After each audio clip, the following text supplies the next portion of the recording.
Ang kwentong ito ay hango sa totoong buhay. Karanasan ito ni Baltok. Taong 1981, Dalagete, Cebu.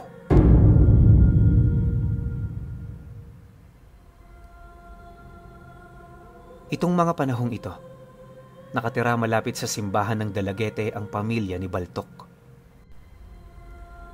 Ayon sa kanya, kaya sila nakatira noon sa sentro ay dahil sa katiwala sila ng isang mayamang pamilya na nagmamay-ari roon ng malawak na lupain. 2 beses lang yon sa isang taon kung bumisita, kaya na may lahat ng ari-arian nila ipinagkatiwala sa pamilya ni Baltok. Di naman yun nakakapagtaka, lalo pat malapit na kaibigan ng nagmamay-ari dito ang kanyang ama. Marami na rin yung pinagdaanan sa buhay, kaya kahit marami yung doong mga kadugo, hindi ito pumayag na hindi siya ang magiging katiwala nito. Ayon kasi sa may-ari, higit na mas katiwa-tiwala pa ang kanyang ama kumpara sa mga kadugo nitong maamong tingnan, pero kapag nakatalikod, parang mga buwitring naghihintay ng mga pwedeng makain. Ang ganoong katangian ng kanyang mga kadugo, kinasusuklaman ito ng husto. Nang malaman naman ng ama ni Baltok ang tungkol dito, kahit may posibilidad na manganib ang kanilang buhay, hindi pa rin yun nagdalawang isip. Sa puntong yun kasi, alam nitong kailangan ng kaibigan niya ng tulong nila. Bago rin siya noon umalis sa Dalagete, mariin siya nitong pinaalalahanan na mag-ingat sa mga kapamilya nitong lalapit sa kanila sa oras ng kanilang pag-alis. Matapos naman yung marinig ng kanyang ama, sumang-ayon naman yun sa lahat ng inilahad ng kaibigan niya. Pag-alis naman ito, inakala niyang babalik pa ito pagkaraan ng ilang buwan. Pero 2 taon na lamang ang lumipas, na natili pa rin itong walang paramdam. Matagal siyang naghintay ng telegramang maaaring magmumula rito, ngunit sa kasamaang palad walang dumating hanggang sa dinayo sila ng mga kamag-anak nito. Pinipilit na silang paalisin ng mga ito sa lupang kinatitirikan ng kanilang bahay dahil hindi na umano babalik ang taong nagpatira sa kanila sa lugar na yon.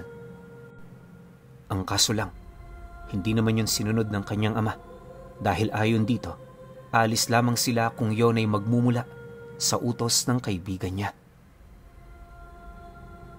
Nang marinig naman ng mga kadugo nito ang kanilang pagmamatigas, doon na nagsimula ang sigalot ng kanilang pamilya. Marami nagbanta sa kanila noon, kaya halos hindi na sila makalabas ng bahay. Limitado na rin ang lugar na kanilang napupuntahan dahil sa mga taong inutusan ng mga itong magmasid.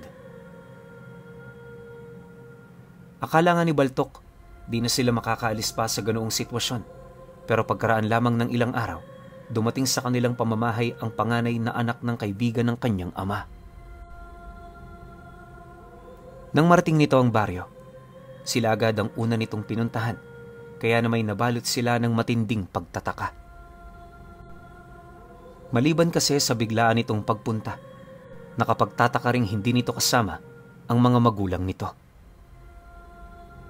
Wala rin yung dalang kahit na anong gamit, kaya inakala nilang tumakas lang ang taong yon. Nang masipat naman yon ng kanyang ama, dali-dali naman nila itong pinapasok sa loob ng bahay nila. Pag-upo naman nila noon, agad naman nila itong tinanong ukol sa mga nangyari. Malakas kasi ang kutob nila Baltok na hindi lang nagkataon ang pag-uwi nito. Nang marinig naman yon ng anak ng amo nila, seryoso naman itong inilahad ang tungkol sa kanilang pagtatago. 1 taon na ang nakakaraan.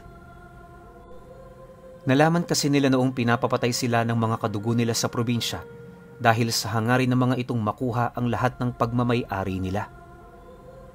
Hinaharang din ng mga ito ang mga telegramang kanilang pinapadala, dahilan para hindi na yun makarating sa pamilya nila Baltok. Pagtatapat pa nito na, sa kanilang mag-anak, tanging siya na lamang ang nananatiling buhay.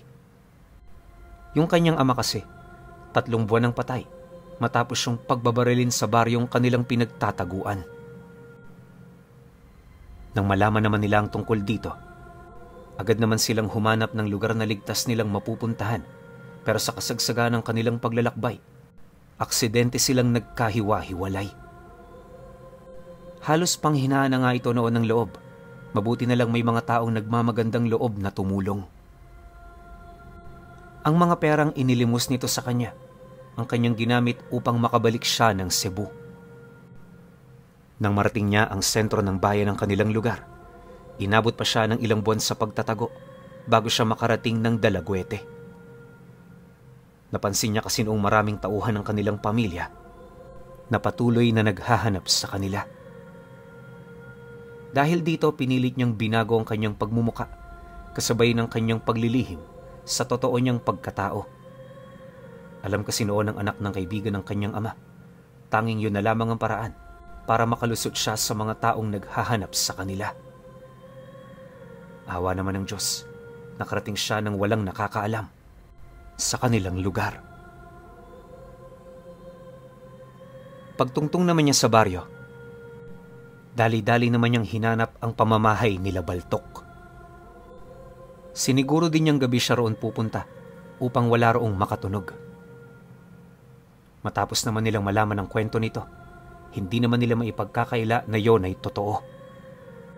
Walang sabi-sabi, agad naman siyang inutusan ng tatay niya na magmasid sa labas ng bahay. Nang marinig naman niya ito, agad naman siyang lumabas bitbit ang maliit na lampara. Habang binabagtas niya ang daan, panay naman ang ginagawa niyang pag-iisip ukol sa mga nangyari. Di niya kasi sukat akalain noon na may mga pamilya pala talagang nagpapatayan sa ngalan ng karangyaan at kapangyarihan.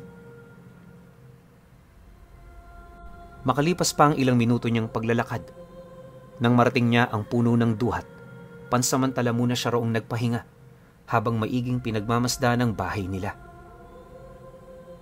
Dala naman ang kanyang matinding nerbiyos, napilitan naman siya noong dumukot ng tabako sa kanyang bulsa.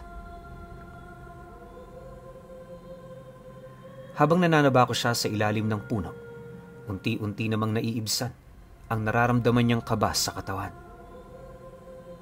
Hindi naglaon. Nang maubos na ito, minabuti naman niyang ipagpatuloy na ang paglilibot. Sa pagpapatuloy naman ng kanyang paglalakad, wala naman siyang nakitang kakaiba maliban sa simbahang malapit sa kanila na may mga nakabukas na lampara sa loob nito. Di naman niya yun gaanong pinansin, gawa ng ang buong akala niya meron lang doong mga taong nagdarasal ng 10 oras. Maya-maya pa, nang wala naman siyang nakitang kakaiba, pinili na niyang pumasok sa loob ng kanilang tahanan. Ang kaso lang, pagsarado niya ng pinto, bigla namang tumambad sa kanya yung kanyang amang maiging pinakikiramdaman ng buong paligid. Nakatayo lang yun malapit sa anak ng kanilang amo at sa estado nito, parang may nararamdaman itong kakaiba. Matapos naman niya yung masilayan, bigla namang nanumbalik ang takot sa kanyang katawan. Sinubukan niyang kausapin ng tatay niya pero hindi yun nakikinig. Tulala lang itong nakasilay sa bubong ng bahay nila habang umiikot ang paningin sa buong paligid. Makalipas pa ang ilang minuto, unti-unti na rin niyang narinig ang pagaspas ng hangin sa puno ng manggang malapit sa bahay nila. Nasisiguro noon ni Baltok, yun ang nakaagaw ng atensyon ng kanyang ama. Maya-maya pa, nang maglaho naman ang tunog na yon, unti-unti namang nanumbalik ang ulirat ng kanyang tatay. Pagsilay naman ito sa kanya, agad naman siya nitong tinanong ukol sa kung ano ang nakita niya sa labas. Nasisiguro kasi nitong may nasilayang kakaiba itong si Baltok dahil sa nilalang na nagparamdam malapit sa kanilang tahanan.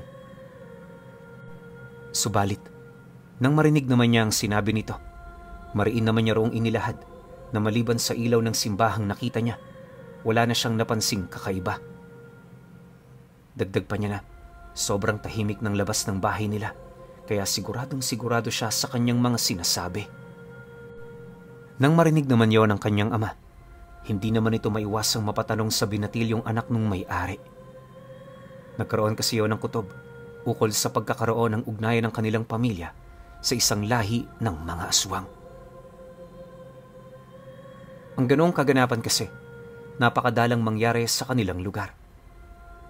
Halos nangyayari na lamang yun noon kapag may buntis o hindi naman kaya'y may mga batang nasa edad 1 taon pababa.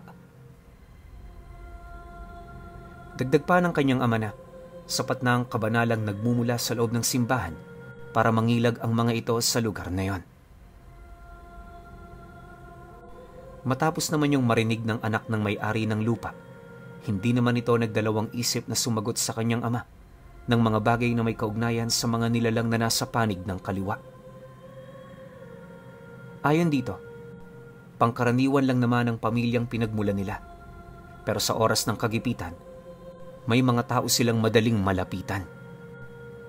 Dagdag pa nito na, ang mga taong yon ay minsan ang naging tapat sa kanila.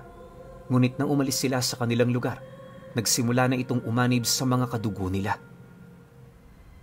Sinubukan pa yung bawiin ng kanyang ama pero naging mahirap na ito. Paano ba naman kasi? Direktang pinapakain ng kanilang mga kadugo ang lahi ng mga nilalang na yon. Wala rin yung pakialam kung pumatay sila ng tao, mapanatili lamang ang katapatan ng mga ito. Nang marinig naman yon ng ama ni Baltok, doon na nito nasagot ang kanyang mga katanungan. Mahirap man itong paniwalaan sa umpisa. Wala na yung makita pang ibang dahilan bukod sa bagay na yon. Matapos naman ang kanilang naging pag-uusap, minabuti naman nilang magpahinga na upang mapaghandaan ang mga susunod na araw. Para mapanatili naman ang kaligtasan ng binata, ibinigay nila rito ang isang tagong silid na tanging sila lamang ang nakakaalam. Ayon kay Baltok, malimit nilang ginagamit ang silid na yon para itago ang kakilalang rebelde ng may-ari ng lupa noon. Yun din ang dahilan kung bakit pinayagan sila nitong gumawa ng malaking bahay. Ang problema, nung umalis na yon sa lugar nila, hindi na yon nagamit pa. Dala na rin ang lawak ng bahay, nagpasya silang isarado na lang ang silid na yon para naman makabawas ng gawain sa kanilang pamilya. Magmula noong umalis ang mga ito, hindi na yon nabuksan pa.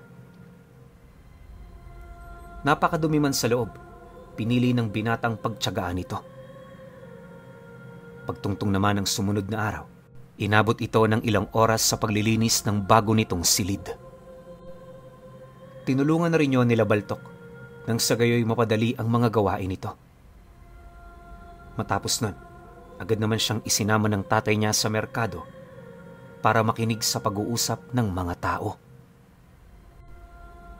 Habang tinatahak nila noon ang daan, unti-unti naman niyang napapansin ang iilang kadugo ng may-ari ng lupa.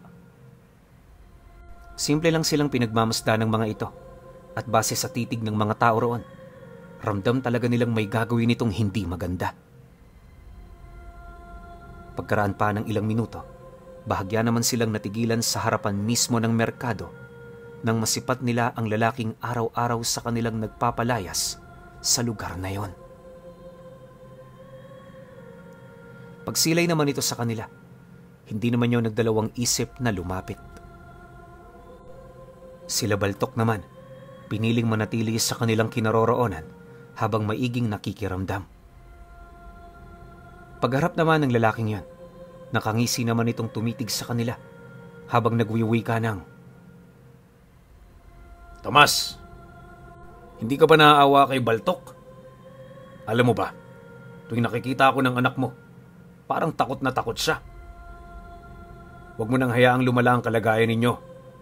Sundin nyo na ang mga sinasabi ko dahil para rin naman ito sa inyong ikabubuti. Mula ngayong araw, bibigyan ko kayo ng 1 linggo para lumayas dyan. Kapag hindi nyo yan sinunod, abay pasensyahan na lang. Ako na nagsasabi sa iyo, Tomas. Hindi mo magugustuhan kung papatulang ka namin. Pagkalahad naman ito ng mga katagang yon, agad naman yung umalis kasama ang 3 nitong tauhan. Maya-maya pa, paglayo naman ito sa kanila, diretso naman silang pumasok sa loob ng merkado. Minabuti nilang wag na munang isipin ang tungkol sa bagay na yon, dahil kapag ginawa nila ito, alam nilang hindi na sila makakaisip ng hakbang kung papaano yon malalabanan. Pagkabili naman nila ng kanilang mga pangangailangan, direkta naman silang umuwi sa bahay nila. Habang naghahanda sila ng makakain, panay naman ang kanilang pag-uusap noon ukol sa palugit na ibinigay ng kapatid ng kaibigan ng kanyang ama. Sa puntong yon, sineryoso na ito nila Baltok, buhat sa mga katagang kanilang naririnig sa mismong bibig ng may-ari. Malakas din ang kanilang kutob, maaaring may gawin nga ito kung sakaling magpupumilit pa sila sa kanilang nais. Nang marinig naman yon ng kanyang ina, di naman yon nagdalawang isip na magbigay ng saloobin nito. Ayon dito, kung talagang ang patay na ang may-ari ng lugar na yon, wala na silang pagpipilian kundi ang lisanin ito. Dagdag pa nito na, wala naman silang magiging laban sa mga taong yon, lalo pat ito ang pinakamalupit na kadugo ng kanilang amo. Mariin din itong inilahad, mas mainam na unahin nila ang kanilang kaligtasan kaysa sa mga lupang hindi naman nila madadala sa kabilang buhay. Dahil sa sinabi nito, wala namang nagawa ang kanyang ama, kundi ang sumang-ayon. Wala naman yung naging problema sa binata, gawa ng sa mga sandaling yon, mas pipiliin na lamang nitong lumayo sa gulo kaysa magpumilit bawiin ang naiwang yaman ng kanyang pamilya. Pagkarinig naman ng tatay niya sa desisyon nito, pinili naman itong sumunod sa kanila. Minabuti na rin nilang maglaan ng 3 araw upang mailigpit nila ng maayos ang kanilang mga gamit na dadalhin. Alam niyo, pinuno, gusto sana nilang gawing 2 araw lang ang pagliligpit pero masyado itong imposible. Medyo masama na rin kasi ang kutob nila noong mga oras na yon, kaya gustong-gusto na nilang umalis sa lalong madaling panahon. Sa paglipas pa ng mga araw, wala silang ibang ginawa kundi ang maghanda. Wala mang eksaktong lugar silang pupuntahan, pinili na lang nilang sumabay sa agos ng tadhana. Ayon sa kanyang ama, kahit saang lugar sila mapadpad, ayos lang sa kanya, basta ang importante malayo sila sa lugar ng dalagwete. Sang-ayon naman silang lahat sa plano nito, kaya pagtungtong ng gabi ng 3 araw, pinili nilang magpahinga ng maaga. Akala nila noon isa lang yung pangkaraniwang gabi para sa kanilang pamilya, pero hindi nila alam, doon na pala magsisimula ang kalbaryo ng kanilang mga buhay. Ayon kay Baltok, nagsimula silang makaramdam noon ng kakaiba pagtungtong ng 8:00. Una, mga huni lang ng iba't ibang ibon ang kanilang naririnig noon, pero habang tumatagal nahahaluan na ito ng mga kakaibang ingay. Maya't maya na rin ang pag-alulong ng mga aso, senyales na may mangyayaring hindi maganda. Nang marinig naman yon ng kanilang ama, agad naman sila nitong ginising. Nagkumpulan sila noon sa gitnang bahagi ng bahay nila upang pakiramdaman ang mga nangyari sa labas.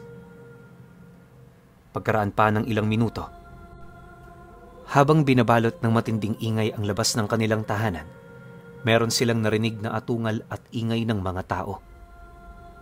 Yung ilan sa mga ito humihingi pa ng tulong sa kanila na para bang may kung anong nangyari rito. Unti-unti na rin silang nakakaramdam ng mga pagkatok. Pero kapag sumisilip sila sa siwang malapit sa pinto, wala naman silang nakikitang tao. Maliban sa mga pangyayaring yon, may mga kalampag na rin silang naririnig sa mga dingding. Dumadami na rin noon ang mga boses na naririnig nila sa labas na animoy sumisigaw at umiiyak. Dahil dito, agad namang kumuha ng talibong ang kanyang ama habang walang patid itong nagmumura.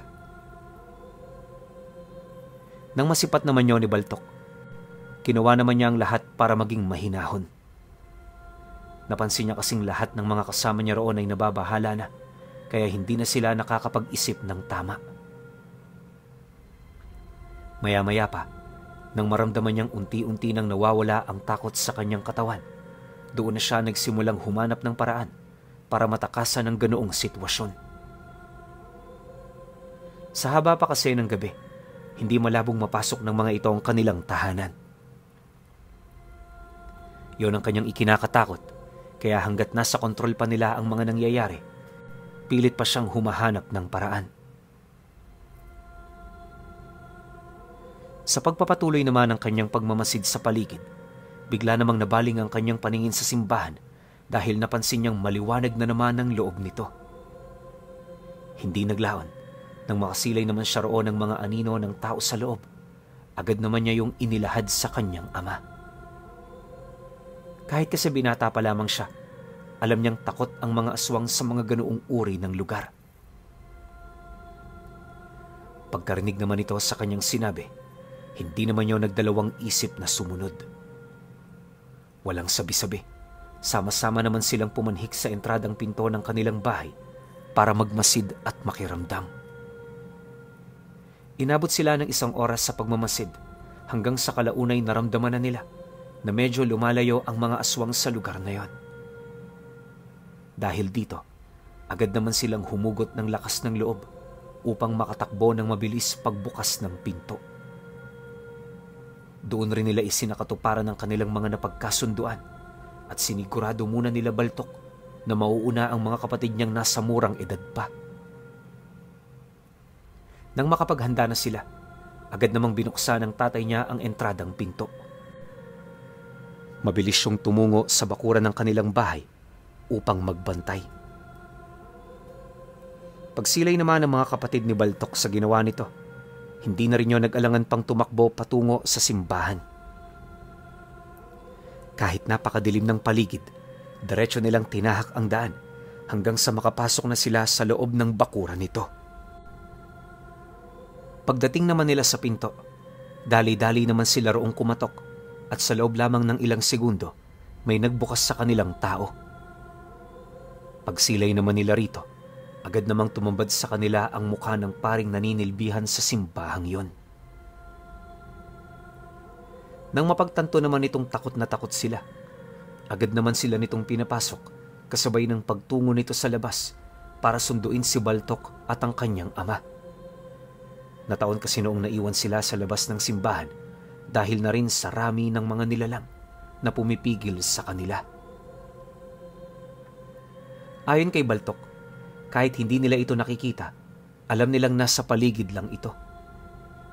Bukod kasi sa mga paggapas ng pakpak na kanilang naririnig, hindi rin nila maipagkakaila ang natatamo nilang kalmot buhat sa pag-atake ng nilalang na yon. Habang patagal ng patagal din ang kanilang pananatili sa labas, ramdam na ramdam niyang binubulag na sila ng mga ito. Bukod kasi sa hindi niya makita ang bukana ng simbahan, pakiramdam din niya nag-iba na ang lugar na kinaroroonan nila.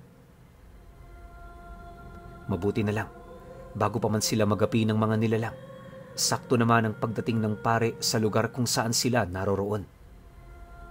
Paghawak naman ng mga ito sa kanilang balikat, lahat ng sabulag na kasalukuyan nilang pinagdadaanan, bigla na lamang nawala.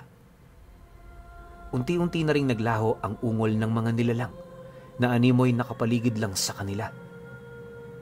Pagsilay naman ng ama niya sa pare, mangiyak-ngiyak naman yun doong nagpasalamat.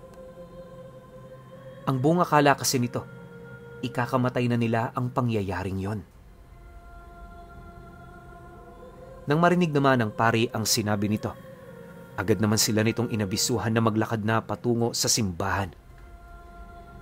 Maya-maya pa, nang marating na nila ang entradang pinto nito, bahagya naman sila roong natigilan nang may masipat silang grupo ng mga kalalakihan na bigla na lamang nagpakita sa labas ng simbahan. Kahit malayo ito sa entradang pinto, hindi maipagkakaila nila Baltok ang mga nanlilisik at namumula nitong mga mata. Alam din nilang hindi yun mga pangkaraniwang tao, kaya kahit nasisindak sa mga ito, pinili nilang ihanda ang kanilang mga sarili. Nang mapansin naman yun ng pare, dali-dali naman yung tumungo kung saan naroon ang mga panauhin. Pagharap naman ito sa mga nilalang, rinig na rinig naman nilang nagwika yun doon ang, Ang mga taong nasa loob ng simbahan, pagmamay-ari ng Panginoon. Subukan niyong umusad pa. Ako na ang makakaharap ninyo. Nang marinig naman ito ng matandang namumuno sa grupo, bigla naman yung ngumisi habang sumasagot dito ng, Hindi naman kami mangungulit, alagad ni Miguel. Kilala namin kayo at nare-respeto namin ang iyong pag-iral.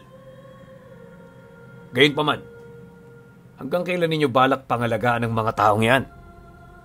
Hindi habang buhay mananatili sila sa loob ng simbahan. Dahil sa sinabi ng nilalang na yon, minarapat naman ng pare na talikuran na ang mga ito. Pagsilay naman doon ng mga nilalang, parang bula naman itong naglaho sa kadiliman. Matapos ang mga pangyayaring yon, tuluyan na ring nanumbalik ang katahimikan sa buong lugar. Sa pagsapit naman ng sumunod na araw, ipinaalam nila sa paring yon ang kanilang plano.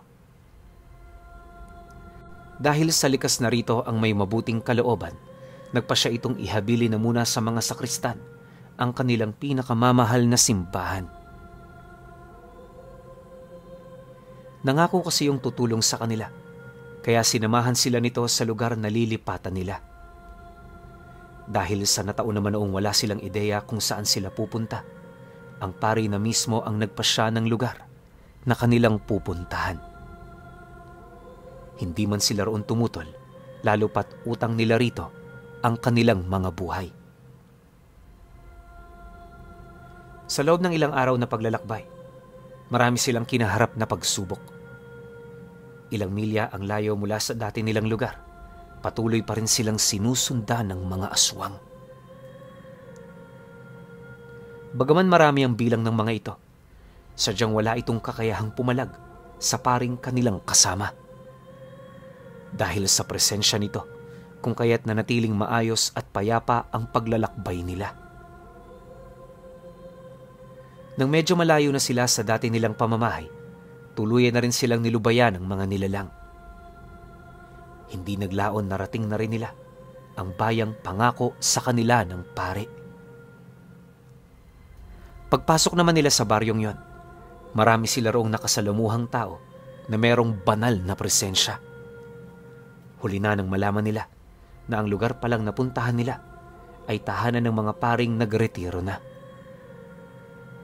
Dahil sa lugar na yan, tuluyan na silang nalayo sa tiyak na kapahamakan. Nakapamuhay na rin doon ng malaya ang anak ng amo ng kanilang ama hanggang sa yon ay tumanda.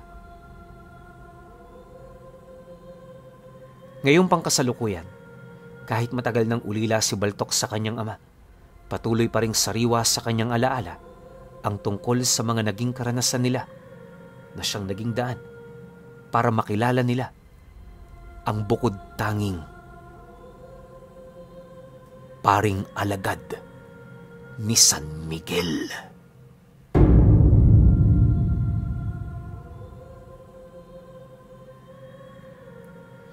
Okay. Opinyon ko sa kwento. Alam ko, karamihan sa inyo, mula sa simula, hinihintay na yung paglabas ng pare. Kasi ako, ina-expect ko eh. Alam nyo naman, na kapag dito sa channel natin, talagang bakbakan to, lalo na itong alagad ni San Miguel. Malamang naman sa malamang, kilala nyo lahat kung sino si San Miguel, no? Pero, bihira yung ganitong pangyayari. Yung may pipiliin yung anghel na kalulugdan niya. Tapos dito, ginawa pa siyang alagad. So, ibig sabihin, hindi basta-basta yung paring yun. Meron ding matindi at malalim na dahilan kung bakit siya pinili ni San Miguel. Alam ko. Yung iba sa inyo, gusto sana yun yung marinig. Kaso lang, wala eh. Ito lang yung pinadala sa atin eh. Maski ako nanghihinayang kasi yung pari na to, namumukod tangi ito eh. Baka nga may tsansa na isa lang to sa buong Pilipinas. Tapos kung paano siya kinalugdan o ginawang alagad ni San Miguel, alam ko pare-parehas tayo gusto natin yung malaman. Kaso lang walang ipinadalang ibang kwento. Ito lang yun. So siguro nililihim to kasi magpahanggang sa ngayon din, buhay pa yung pari na to. Sino nakakaalam? Wala, di ba? So mahirap. Hindi ko lang alam kung paano siya pinili. Pwedeng mula pagkapanganak niya, kinalugdan na siya ni San Miguel kasi nakikita nito yung future ng bata na paglaki nito, marami tong matutulungang tao. Pwedeng ganun. O pwedeng habang nagsisilbi siya bilang pare, nakita ni San Miguel na talagang dedicated siya sa trabaho niya at gusto niya talagang tumulong. Kumbaga, mabuti yung puso, bukal, parang mga dibino. Pwedeng ganun, di ba? Pero yun naman puro opinion ko lang. Kaya kayo pa rin. Kung may opinion kayo sa kwentong ito, comment nyo lang sa baba. Yun lang. Hanggang sa susunod na kwento. Salamat.